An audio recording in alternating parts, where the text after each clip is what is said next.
उत्तर प्रदेश के आजमगढ़ जिले के फूलपुर थाना क्षेत्र में 29-30 दिसंबर की रात पुलिस और बदमाशों के बीच हुई मुठभेड़ में घायल अवस्था में राजेश हरिजन नामक एक बदमाश गिरफ्तार हुआ है। इस मुठभेड़ में एक अन्य और बदमाश गिरफ्तार हुआ है, जबकि अंधेरे का फायदा उठाकर एक बदमाश फरार हो गया। मुठभेड़ स्थल से पुलिस ने पीली धातु का मंगलसूत्र, लॉकेट, 2 कान के टप्स, तमंचा, कारतूस, 2 मोबाइल फोन, 1770 रुपए और बिना नंबर की बाइक बरामद की है। पुलिस रिकॉर्ड के मुताबिक घायल अभियुक्त राजेश हरिजन के खिलाफ विभिन्न थानों में लूट, ठगी, अवैध हथियार, एनडीपीएस और आबकारी अधिनियम समेत कुल 9 आपराधिक मुकदमे दर्ज हैं, जबकि प्रमोद हरिजन के खिलाफ 2 मुकदमे पंजीकृत हैं। पुलिस क्षेत्राधिकारी फूलपुर किरणपाल सिंह ने बताया कि 10 दिन पूर्व एक महिला से हुई टप्पेबाजी की वारदात में ये सभी बदमाश शामिल थे। बीती रात मुखबिर की सूचना पर थानाध्यक्ष फूलपुर सच्चिदानंद पुलिस बल के साथ मौके पर पहुंचे और घेराबंदी कर वाहनों की चेकिंग शुरू कर दी। इसी दौरान तेज रफ्तार से आ रही संदिग्ध मोटरसाइकिल को रुकने का इशारा किया, लेकिन बदमाश पुलिस को देखकर मुड़ियार की ओर भागने लगे। भागते समय उनकी मोटरसाइकिल अनियंत्रित होकर गिर गई। खुद को गिरता देख बदमाशों ने पुलिस टीम पर जान से मारने की नीयत से फायरिंग शुरू कर दी। पुलिस टीम द्वारा आत्मरक्षार्थ की गई जवाबी फायरिंग में एक बदमाश राजेश हरिजन पुत्र चंदभान निवासी ग्राम रमोपुर, थाना दीदारगंज, आजमगढ़ के बाएं पैर में गोली लगी है, जिससे वह घायल हो गया। मौके से उसका साथी प्रमोद हरिजन पुत्र स्वर्गीय मधुबन निवासी ग्राम खांजहापुर, थाना फूलपुर, आजमगढ़ को गिरफ्तार कर लिया गया, जबकि तीसरा अभियुक्त अंधेरे का फायदा उठाकर फरार हो गया। घायल अभियुक्त को तत्काल सीएससी फूलपुर ले जाया गया, जहां से प्राथमिक उपचार के बाद जिला अस्पताल आजमगढ़ रेफर कर दिया गया। पुलिस के अनुसार गिरफ्तार बदमाशों का संबंध 20 दिसंबर को हुई टप्पेबाजी की घटना से है। इस मामले में 22 दिसंबर को चकनूरी निवासी महिला ने थाना फूलपुर में तहरीर देकर बताया था कि बिजली का बिल जमा कर घर लौटते समय खुरासो मोड़ के आगे दिल्ली दरबार के पास 2 अज्ञात व्यक्तियों ने बहला फुसलाकर उसका मंगलसूत्र और कान की बालियां उतरवा ली थी और धोखे से कागजों का बंडल थमा दिया था। इस मामले में क्षेत्राधिकारी किरणपाल सिंह ने क्या कहा, सुनिए आप उनकी बात। दिनांक 20/12/25 को थाना फूलपुर पर एक महिला के साथ ठगी करके उसके मंगलसूत्र व कानों के टॉप्स ले जाने के संबंध में मुकदमा पंजीकृत हुआ, जिसकी विवेचना के दौरान मुखबिर की सूचना पर बदमाशों की घेराबंदी ग्राम सदरपुर बरौली के पास की गई। 3 बदमाश मोटरसाइकिल से आते हुए दिखाई दिए, जिन्हें पुलिस पार्टी द्वारा रोकने का प्रयास किया गया, परंतु बदमाशों ने रुकने के बजाय पुलिस पार्टी पर जान से मारने की नीयत से फायरिंग कर दी। जवाबी कार्रवाई में पुलिस पार्टी द्वारा भी आत्मरक्षार्थ फायरिंग की गई, जिसमें एक बदमाश राजेश सनोप चंद्रभान निवासी रामपुर, थाना दीदारगंज के पैर में गोली लगी तथा दूसरा बदमाश प्रमोद सनोप मधुबन निवासी खंजरपुर, थाना फूलपुर को गिरफ्तार किया गया। तीसरा अभियुक्त अंधेरे का लाभ उठाकर भागने में सफल रहा। घायल बदमाश को उपचार हेतु सीएससी फूलपुर भेजा गया।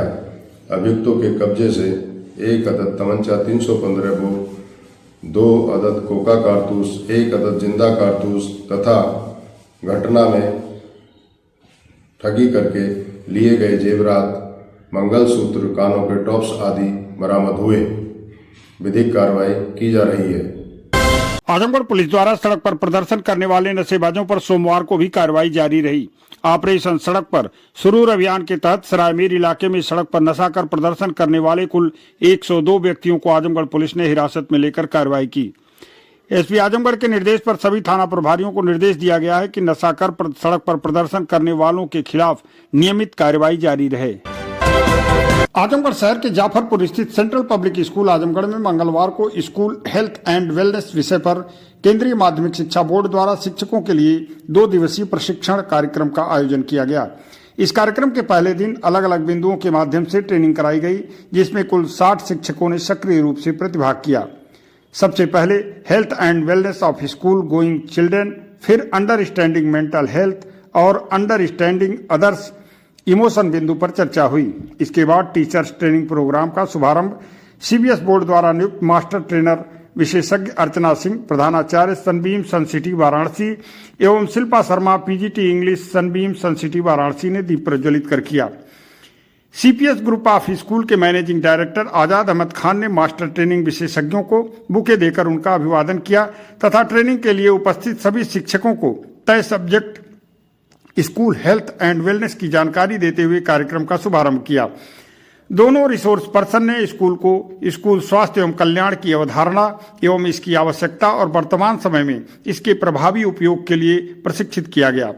साथ साथ ईमानदारी एवं गुणवत्ता युक्त शिक्षा देने का भी संकल्प कराया।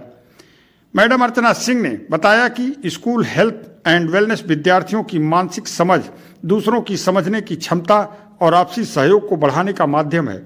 वहीं शिल्पा शर्मा ने शिक्षकों को स्कूल आने वाले छात्रों की समस्याओं का प्रभावी निराकरण, उनके मानसिक स्वास्थ्य की परख और छात्रों के आपसी सहयोग संबंध पर व्यवहारिक उदाहरण के माध्यम से मार्गदर्शन दिया।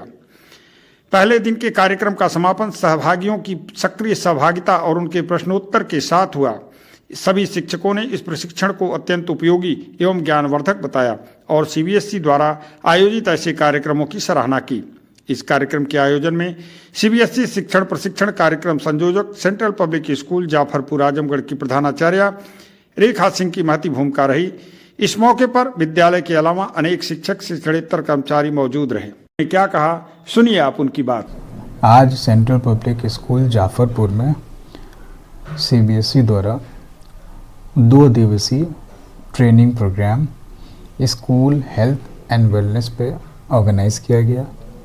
इसमें तकरीबन 60 टीचिंग स्टाफ ने भाग लिया और resource person madam Archana Singh, principal Sunbeam City Banaras, and madam Shilpa Sharma, resource person Sunbeam City Banaras ने आके टीचिंग स्टाफ को सीबीएसई की तरफ से ट्रेनिंग दी।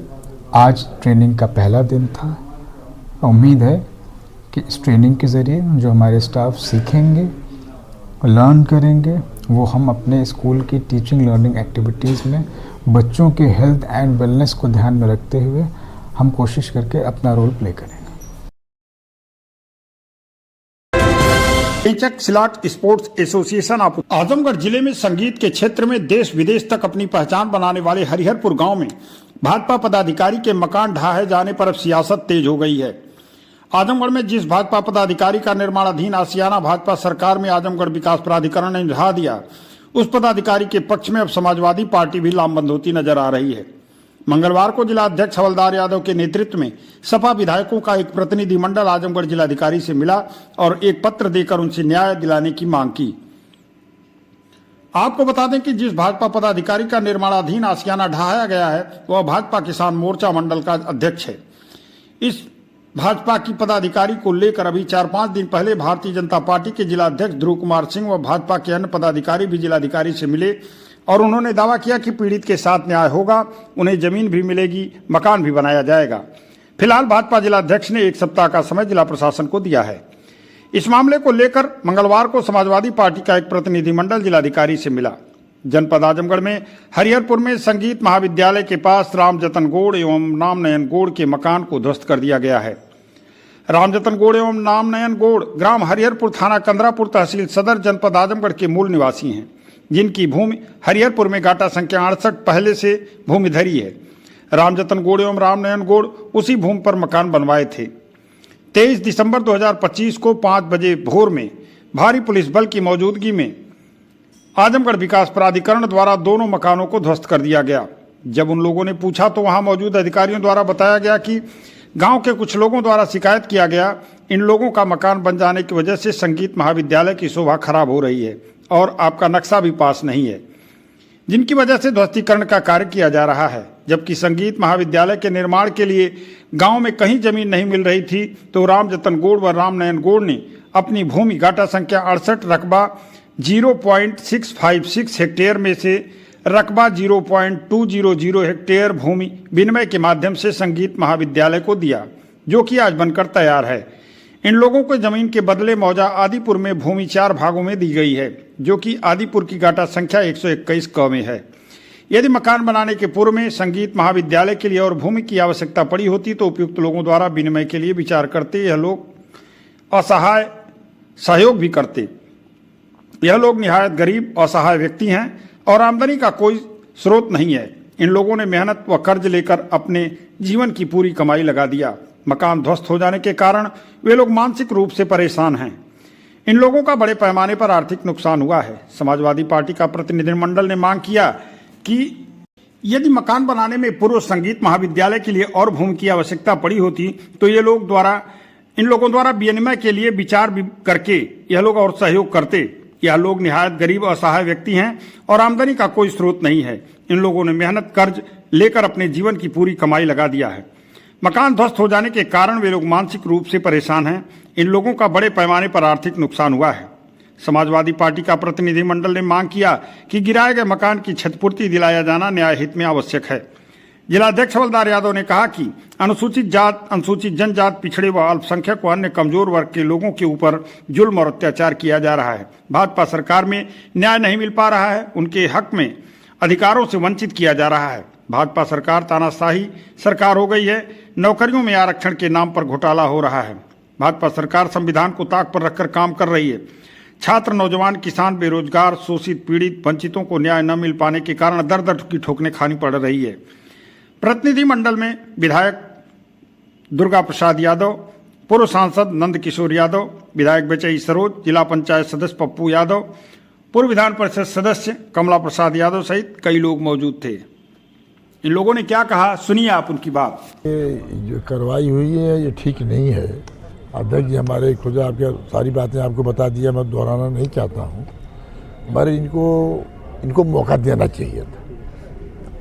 इनको मौका देना चाहिए था। अगर आपको ज़मीन लेनी है, हम भी मौके पर आए थे, विधानसभा चल रही थी तो बंद हो गई, नहीं तो ये मामला विधानसभा में उठता, इसमें कोई दो राय नहीं।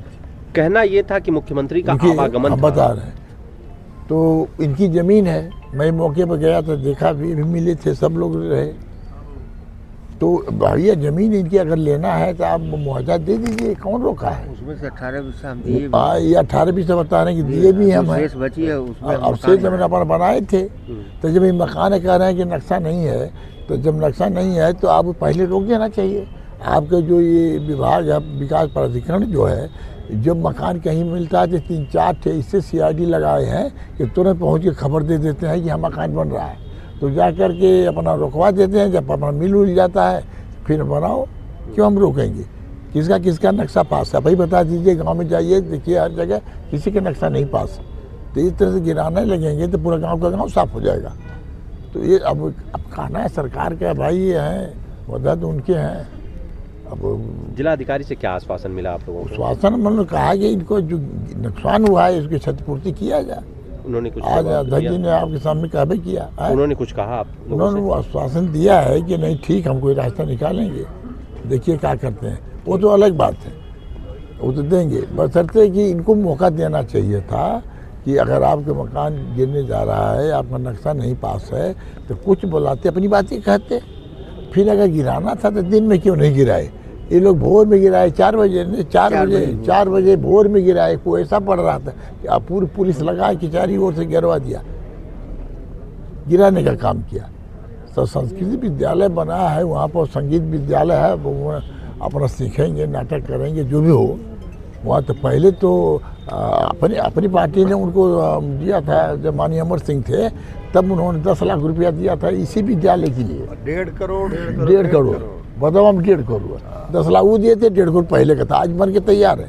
हम तो नहीं देखे कि वो संगीत बज रहा है उसमें, वो तो गाँव में बगला के मामला है ना, तो ये नहीं बन रहा। अब इनका भाई इनको इंसाफ मिलना चाहिए। मैंने कहा कि आप जिले के सबसे बड़े अधिकारी हैं, इनके इंसाफ के लिए समाजवादी पार्टी कहाँ तक लड़ेगी? हम लोग तो विज्ञापन दिया है और देखेंगे जहाँ तक, और आगे आने के बाद जरूरत पड़ेगी तो लखनऊ भी देखेंगे, कोशिश करेंगे, इनके लिए प्रयास होगा। आवाज उठेगी, अब चलेगी तो उठेगी भाई। इसीलिए तो हम लगे हैं, हमारे साथ लोग न्याय दिलाने के लिए लगे हैं। अच्छा, कितने का नुकसान हुआ था? अब नुकसान अब कितना बताऊं, 2 मकान गिराया गया है, 1 मकान वो भी नहीं। उसमें अब 1 दिन में तो मकान बना नहीं है, 4 महीना से बन रहा है, 5 महीना से। बीजेपी के लोग भी आप लोगों से मिलने गए थे, उन लोगों द्वारा कोई आश्वासन मिला? कोई आश्वासन नहीं, बीजेपी के लोग भी आप लोगों से मिलने गए थे, उन लोगों द्वारा कोई आश्वासन मिला? कोई आश्वासन नहीं, बीजेपी के लोग भी आप लोगों से मिलने गए थे, उन लोगों द्वारा कोई आश्वासन मिला? कोई आश्वासन नहीं। मकान बना उस समय विकास प्राधिकरण की तरफ से कोई गया था आप लोगों कोई के पास? नहीं, कोई नहीं गया, किसी तरह के कोई नोटिस कोई उससे पहले नहीं कोई नोटिस नहीं। नोटिस रात को मकान पर सटा दिए, अब सवेरे देखे तो वो नोटिस सटी है, फिर हम यहाँ आए तो यहाँ फाइल भी नहीं मिली, और तब तक रात में भोर में गिरा दी। पूरा मकान बन गया तो तब नोटिस दी। हाँ, आज वो हमको हाथ में नहीं मिला, हमारे मकान पर सटा था। आज आप भी जिलाधिकारी से मिले हैं साथ में लोगों के, ये सब हम तो गए थे अंदर, बातें हुई हैं, क्या लग रहा है न्याय मिलेगा? देखिए हम तो उसी उम्मीद पर हैं, अब क्या बताएं, अभी क्या करें, जब तक मिले ना कुछ हम तब तक का बताएं। उत्तर प्रदेश की तरफ से खेलते हुए गुलशन राजभर का स्पोर्ट्स कोटा से असम राइफल्स में चयन 2023 में हुआ था। उसके बाद लगातार पेचक गेम को खेलना जारी रखा और अपना प्रदर्शन करते रहे। गुलशन राजभर ने 55-60 भार वर्ग में अपनी खेल को जारी रखा। प्रदेश के साथ साथ अपनी असम राइफल्स पैरामिलिट्री टीम की तरफ से भी खेलते हुए सिल्वर और ब्रांज मेडल हासिल किया। असम राइफल में चयन होने के बाद गुलशन राजभर ने पुलिस गेम में असम राइफल्स की तरफ से खेलते हुए all India judo cluster पेंचक सिलाट championship 2025 Srinagar Jammu Kashmir में आयोजित हुए, जिसमें 55-60 किलो भार वर्ग में खेलते हुए सिल्वर मेडल तथा टीम इवेंट में ब्रांज मेडल जीतकर अपनी टीम का नाम रोशन किया। पेंचक सिलाट sports association of Uttar Pradesh के महासचिव सूरज प्रकाश श्रीवास्तव ने अपने सिविल लाइन स्थित कैंप कार्यालय आजमगढ़ पर गुलशन राजभर का all India judo cluster पेंचक सिलाट championship 2025 Jammu Kashmir के श्रीनगर में जीत के बाद जनपद आगमन पर माल्यार्पण कर स्वागत किया। सूरज प्रकाश श्रीवास्तव ने कहा कि गुलशन राजभर सभी खिलाड़ियों के लिए प्रेरणा स्रोत हैं। इनका खेल कोटे से असम राइफल में चयन होने के बाद ऑल इंडिया पुलिस गेम में 2-2 मेडल जीतना एक बड़ी कामयाबी है, जिससे आजमगढ़ के युवाओं को प्रेरणा लेकर गेमों में प्रतिभाग करना चाहिए। पेंचक सिलाट बहुत अच्छा मार्शल आर्ट्स खेल है, जिसमें सभी युवाओं को भाग लेना चाहिए। इस अवसर पर मयंक श्रीवास्तव, अरविंद चित्रांश भोजपुरी अभिनेता संतोष श्रीवास्तव, जिला अध्यक्ष हिंदू महासंघ दृष्टद्युम्न प्रजापति, ज्ञानेंद्र चौहान, दिनेश चौहान, शिवम तिवारी, संदीप राजभर, सौरभ कन्नौजिया, पूर्व सभासद आनंद चौरसिया, अनुराग कुमार, सूरज यादव, अभिषेक यादव उपस्थित रहे। वाराणसी में कोडिंग कप सिरप के आरोपियों की गिरफ्तारी के बाद कप सिरप मामले में आजमगढ़ पुलिस ने भी सख्ती दिखाना शुरू किया है। कप सिरप में आजमगढ़ में वांछित फरार एक अभियुक्त की गिरफ्तारी हेतु आजमगढ़ के वरिष्ठ पुलिस अधीक्षक डॉक्टर अनिल कुमार ने 25,000 रुपए का नगद पुरस्कार घोषित किया है। इस मामले में बीते 4 दिसंबर को औषधि निरीक्षक आजमगढ़ सीमा वर्मा द्वारा दिए गए तहरीर के आधार पर दीपेंद्र सिंह पुत्र अशोक सिंह ग्राम जेठहरी थाना दीदारगंज जनपद आजमगढ़ के विरुद्ध सुसंगत धाराओं में मुकदमा पंजीकृत किया गया था। इस मामले में दीपेंद्र सिंह उर्फ रानू सिंह का 10 अक्टूबर 2018 को एचएस नंबर 4A खोला गया है।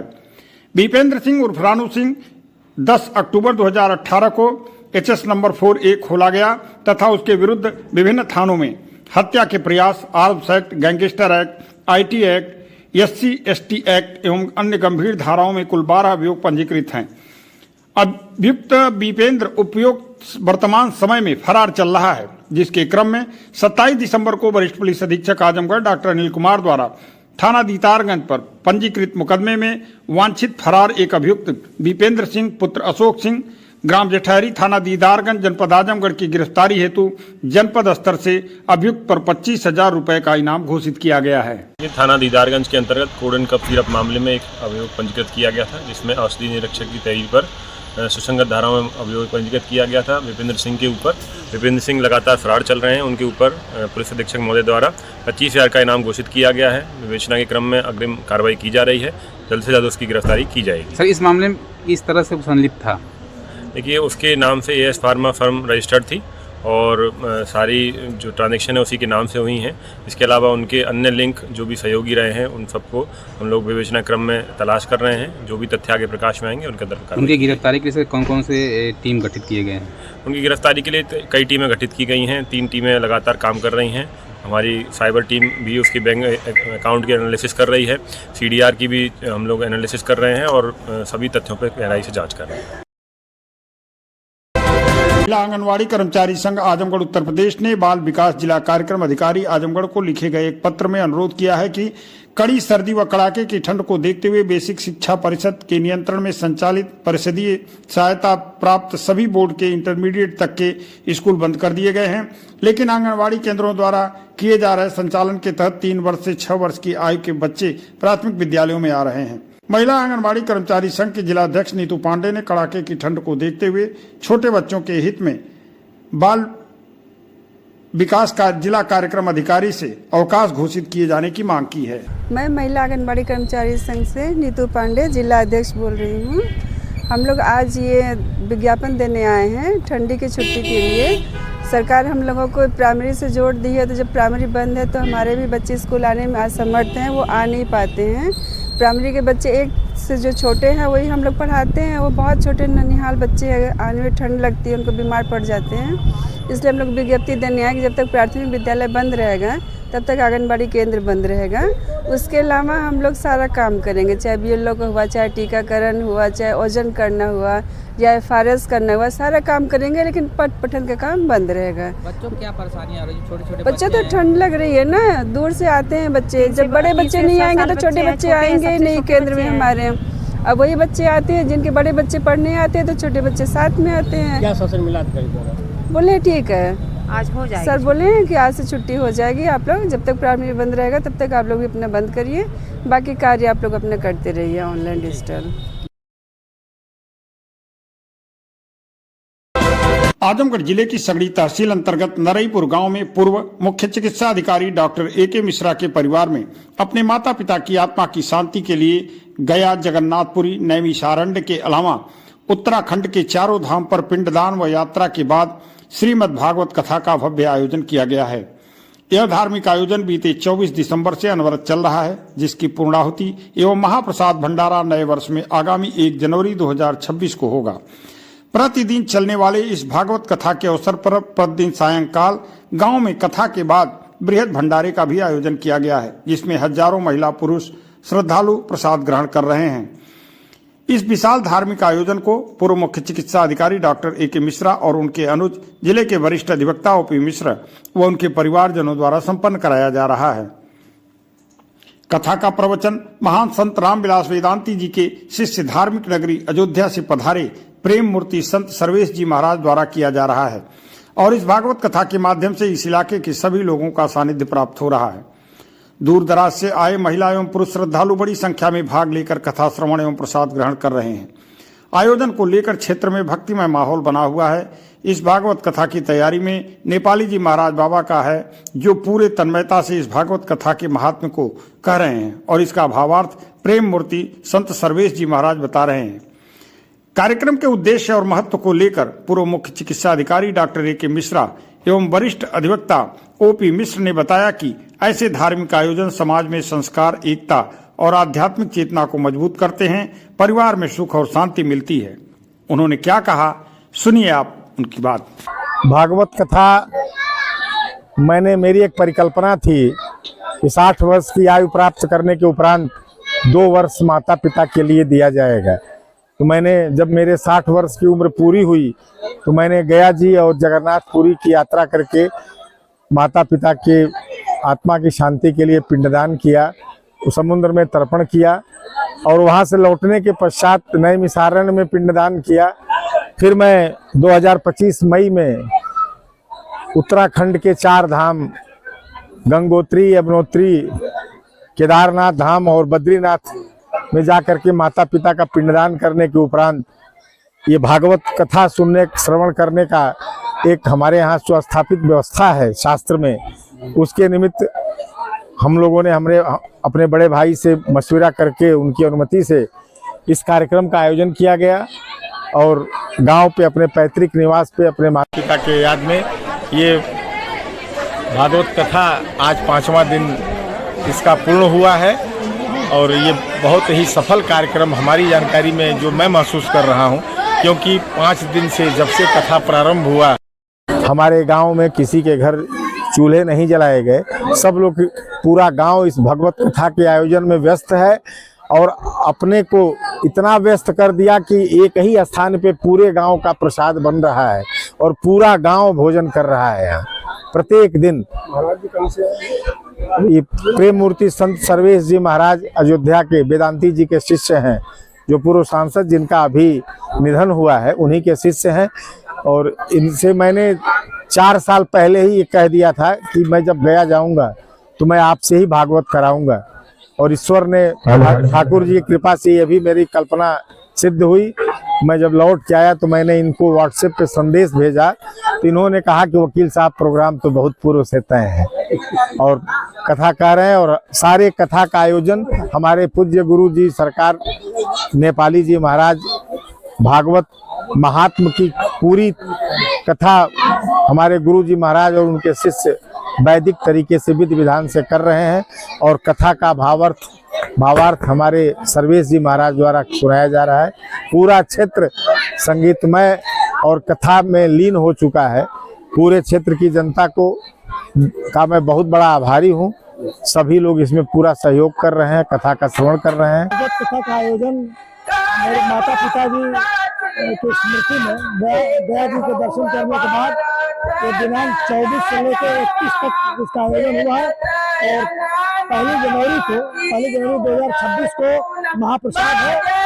यह 24 दिसंबर को कलश यात्रा हुई थी और 25 से 31 तक ये भागवत का पाठ रामचंद्र जी नेपाली महाराज जी के नेतृत्व में और व्यास जी सर्वेश जी महाराज, इसका आयोजन मेरे द्वारा और मेरे छोटे भाई ओम प्रकाश मिश्रा जो कि वरिष्ठ अधिवक्ता है उनके द्वारा आयोजित किया गया है, जिसमें हमारे ग्राम सभा और आसपास के लोग कम से कम 600 से 700 के प्रतिदिन जो है लोग श्रवण कर रहे हैं और इससे लाभान्वित हो रहे हैं। सोमवार को जिला एड्स समन्वय समिति आजमगढ़ एवं उत्तर प्रदेश एड्स नियंत्रण सोसाइटी लखनऊ के निर्देशानुसार जनपद स्तरीय HIV एड्स विषयक एडवोकेसी एवं संवेदीकरण कार्यशाला का आयोजन हरिओत कला भवन के प्रेक्षागृह में किया गया। कार्यक्रम का उद्घाटन मुख्य विकास अधिकारी परीक्षित खटाना द्वारा दीप प्रज्वलित कर किया गया। बतौर मुख्य अतिथि मुख्य विकास अधिकारी परीक्षित खटाना ने कहा कि HIV से ग्रसित व्यक्तियों के प्रति समाज में आज भी भेदभाव देखने को मिलता है, जिसे दूर करने के लिए अधिक से अधिक जागरूकता कार्यक्रम आयोजित किए जाने चाहिए। उन्होंने ऐसे कार्यक्रमों को व्यापक स्तर पर आयोजित किए जाने की आवश्यकता बताई। बतौर प्रभारी CMO डॉक्टर अब्दुल अजीज ने कहा कि वर्तमान समय में HIV एड्स को केवल बीमारी के रूप में नहीं बल्कि एक सामाजिक चुनौती के रूप में देखने की आवश्यकता है। पूर्व में इस रोग को लेकर समाज में अनेक भ्रांतियां और भय थे, किंतु आज निरंतर जागरूकता, वैज्ञानिक प्रगति तथा सरकारी प्रयासों के चलते उपचार एवं परामर्श की प्रभावी सुविधाएं उपलब्ध हैं। डॉक्टर अजीज ने HIV एड्स से प्रभावित व्यक्तियों के प्रति भेदभाव समाप्त करने तथा समाज के प्रत्येक वर्ग की सहभागिता से इस चुनौती से निपटने पर जोर दिया। कार्यशाला की थीम सुरक्षा से संपूर्ण सुरक्षा तक रही, जिस पर दिशा टीम द्वारा विस्तार से जानकारी दी गई। नोडल अधिकारी डॉक्टर पूनम कुमारी ने अपने वक्तव्य में HIV एड्स की समय पर जांच, उपचार एवं परामर्श की महत्ता बताते हुए सुरक्षित व्यवहार अपनाने पर जोर दिया। कार्यक्रम में वेदांता ग्रुप नर्सिंग कॉलेज की छात्राओं द्वारा नाटक के माध्यम से HIV एड्स पर प्रभावी प्रस्तुति दी गई। जिला क्षय रोग अधिकारी डॉक्टर वाई प्रसाद ने अपने संक्षिप्त वक्तव्य में कहा कि HIV एवं TB जैसी बीमारियों का नियंत्रण तभी संभव है जब विभागीय समन्वय के साथ जमीनी स्तर पर जागरूकता सुनिश्चित की जाए। अन्य प्रमुख वक्ताओं में डॉक्टर विनय सिंह अधीक्षक जिला महिला चिकित्सालय ने भी अपने विचार व्यक्त करते हुए HIV एड्स से प्रभावित महिलाओं के प्रति संवेदनशीलता एवं समुचित स्वास्थ्य सेवाओं की आवश्यकता पर प्रकाश डाला। कार्यक्रम में Sivli college, Vedanta college, children college, Zila Panchayat राज विभाग, जिला समाज कल्याण विभाग, पुलिस विभाग, शैक्षिक संस्थाओं सहित ITCT, ART, OST, SSK एवं STI दिशा से जुड़े कार्मिकों को सम्मानित किया गया। दिशा की जयंती द्वारा PPT के माध्यम से जनपद के आंकड़े प्रस्तुत किए गए। कार्यक्रम का संचालन दिशा के विजेंद्र प्रताप ने किया। कार्यक्रम में आगामी जनवरी माह में तरमा, सठियाव एवं ठेकमा विकास खंडों में 6 जनवरी से 30 जनवरी तक आयोजित की जाने वाली ब्लॉक स्तरीय संवेदीकरण कार्यशालाओं के माइक्रो प्लान पर भी चर्चा की गई, जिसमें आशा, ANM, आंगनबाड़ी कार्यकर्त्री, शिक्षक एवं ग्राम पंचायत सचिव प्रतिभाग करेंगे। कार्यक्रम के आयोजन में कमलेश, रंजू, रीचा, योगेंद्र, रसंदीप, रश्मि, शैलेंद्र, विश्वकर्मा, मनीष, विनीत,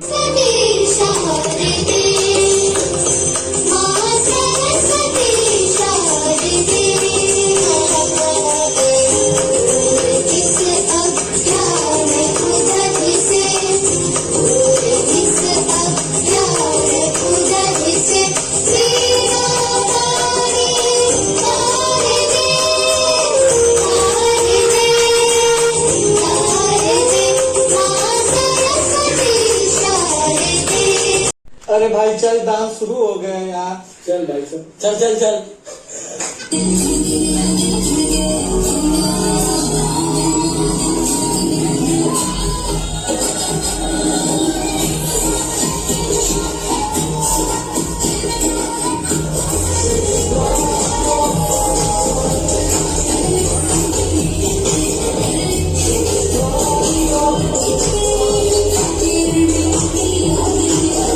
देखिए, आज यहाँ HIV एड्स के संबंध में एक एडवोकेसी और सेंसिटाइजेशन कार्यशाला का आयोजन स्वास्थ्य विभाग के सौजन्य से किया गया, जिसमें सिविल सोसाइटी की भी जो अन्य ऑर्गेनाइजेशंस है वो भी, उन लोगों के द्वारा भी प्रतिभाग किया जा रहा है।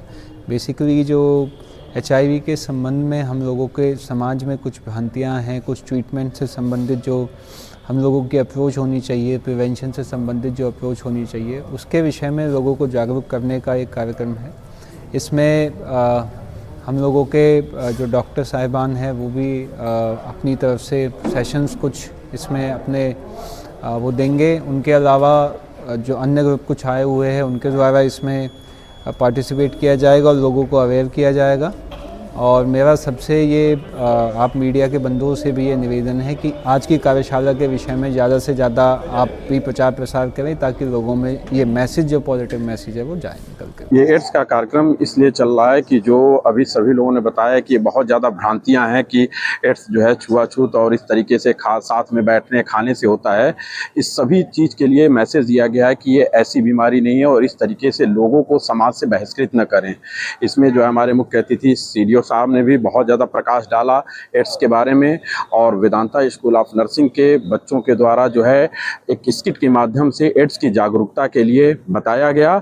और ये हम लोग का सौभाग्य है, और हमेशा जो है CMO ऑफिस से और एडमिनिस्ट्रेशन से हमेशा जो है वेदांता ग्रुप को इस तरीके का जो है अपना जौहर दिखाने का एक अवसर मिलता है। इसके लिए हम बहुत बहुत धन्यवाद करते हैं।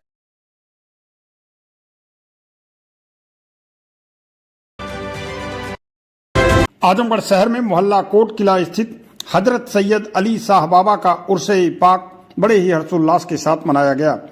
सैयद अली शाह बाबा की मजार के आसपास दुकानें सजी हुई थी और लोग पूरी कचौरी, खिलौने आदि खरीदते हुए दिखाई दिए। बाबा की मजार को दुल्हन की तरह सजाया गया था।